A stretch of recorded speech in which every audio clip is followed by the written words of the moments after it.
أعوذ بالله من الشيطان الرجيم. بسم الله الرحمن الرحيم.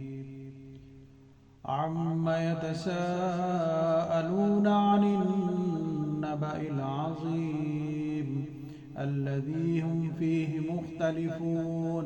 كلا سيعلمون ثم كلا سيعلمون.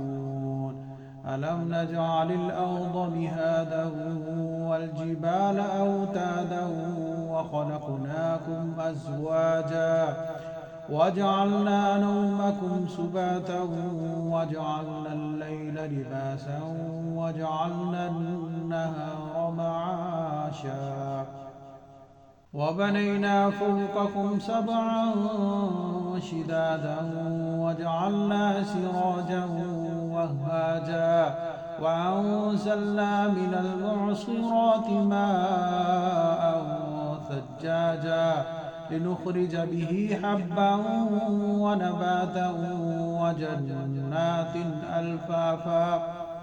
إن يوم الفصل كان ميقاتا يوم ينفخ في الصور فتأتون أفواجا وفتحت السماء فكانت أبوابا وسيرت الجبال فكانت سرابا. إن جهنم كانت مرصادا للطاغين مآبا لابثين فيها أحقابا لا يذوقون فيها بردا ولا شرابا إلا حميما وغساقا جزاء وفاقا. إنهم كانوا لا يرجون حسابا وكذبوا بآياتنا كذابا وكل شيء أحصيناه كتابا فذوقوا فلن نزيدكم إلا عذابا.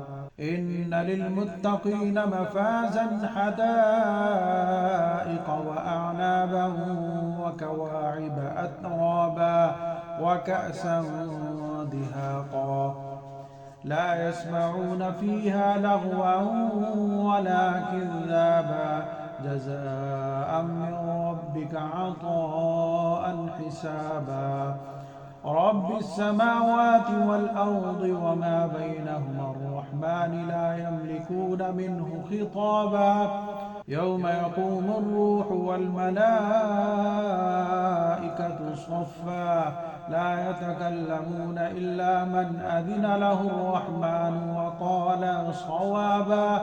ذلك اليوم الحق فمن شاء اتخذ إلى ربه مآبا. إنا أنذرناكم عذابا قريبا يوم ينظر المرء ما قدمت يداه ويقول الكافر يا ليتني كنت ترابا.